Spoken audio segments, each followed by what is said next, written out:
idinimanda ng Mr. ni VP Sara Duterte na si Attorney Mans Carpio ang ilang opisyal ng Bangko Sentral at maging ng ilang kongresista.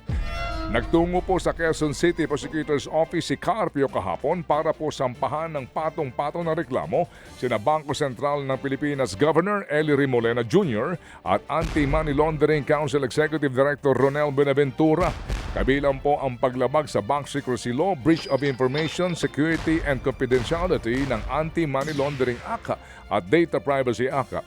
Dawid din po sa reklamo sina House Justice Committee Chairperson Jervil Luistro, House Deputy Minority Leader Leila De Lima at Akbayan Party List Representatives Percival Sendanya at Chel Giocno.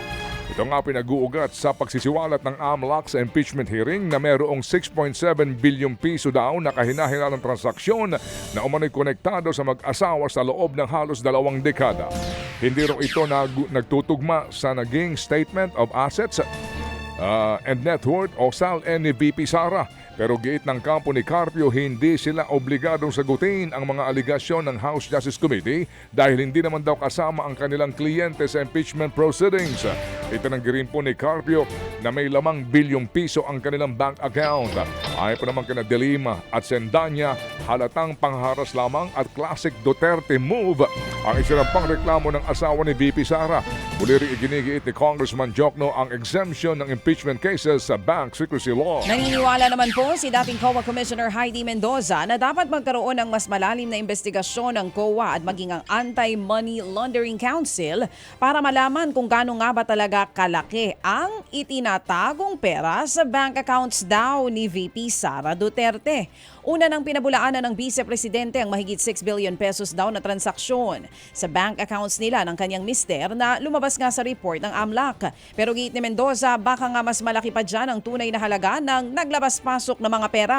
Paliwanag ng dating COA Commissioner, lumabas lang kasi sa records ng AMLAC ang mga transaksyon na nagkakahalaga ng 500,000 pesos pataas dahil ito lamang ang madalas na nafa-flag sa mga bangko. Ang ibig sabihin mga kapatid, hindi pa kasama ang perang pumasok o kaya'y winidraw sa bank accounts ng bise na mas maliit sa kalahating milyong piso. Protektado ng Bank Secrecy Law ang nilalaman ng bank accounts ng mag-asawang Duterte Carpio, kaya hindi raw madali kung iimbestigahan ang mga ito. Sa iba po namang mga tampok na balita, naglabas po ng precautionary hold departure order ang Sandigan Bayan labang kay Senador Chis Escudero.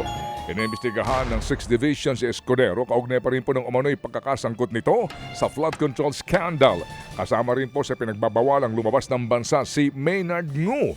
Si Ngu ang itinuturong umano'y kaibigan at campaign contributor ni Escudero na umano'y kasabwat din sa transaksyon. Dati na pong itinanggi ni na Escudero at Ngu ang mga aligasyon. Sa programang Storycon ng One News, sinabi po naman ni Interior Secretary John Vic Remulla na binabantay na po daw nila ang lahat ng possible exit na maaring daanan ni Escudero at dating House Speaker Martin Romualdez. Una na rin po kasing inisyuhan ng precautionary hold departure order ng Anti-Graft Court ang dating Speaker ng Kamara. Samantala, kinumpirma po ng Department of Justice o DOJ na nakalaya at wala na po sa kustodiya ng Czech Republic ang dating kongresista at ngayon nga po'y pugante na si Zaldico. Ayon kay Justice Secretary Frederick Vida, pinalaya na rin kalauna ng Czech authority si Zaldico matapos daw pong mahuli dahil sa kakulangan sa travel documents. Matipid din daw ang sagot ng mga opisyales ng Czech Republic nang tanungin kung bakit pinalaya ang dating kongresista at kung kailan ito nakaalis ng bansa. Nang dumating daw ang DOJ doon noong Biyernes, ang alam daw ni Vida ay nasa kustodiya pa ng Czech Republic si Ko. Sa ngayon po'y posibleng nasa Europa pa rin daw at nagtatago ang mambabatas. Nakuha na daw nila ang impormasyong sasakyan na ginamit ni Zaldico at driver na kasama nito. Pero tumanggi na muna ang DOJ na idetalye ito. Sa panayam po sa programang ito, kinwestiyon ni Ako Bicol Party List Congressman Alfredo Garbin kung bakit tumulak pa Europa sina Secretary Vida nang wala daw validated report tungkol sa kinaroroonan ni Zaldico. Ang may sasabi lang natin na he's okay. And that was according doon sa kanyang kamag-anak. So, yan lang po yung informasyon na nakuha natin. Pero ito ay talagang nagsanga ng napakaraming revelasyon yung sa Prague. Sayang lang yung biyahe, Manong Ted. Yun ang ating masasabi dyan. At, pero maganda yung Prague eh. So baka nasulit din doon. Yan po tinig ni ako Bicol Party List Congressman Alfredo Gerbin. Samantala po naman, may niluluto umanong pag-aaklas ang ilang retired military officials laban sa pamahalaang Marcos ayon kay Senador Panfilo Lacson.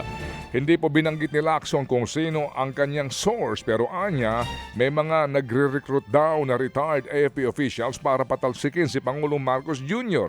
Sa kabila niyan, kumpiyansa daw po si Lacson na walang rason para magkaroon daw po ng military junta hanggat nanatiling tapat sa tungkulin ang AFP.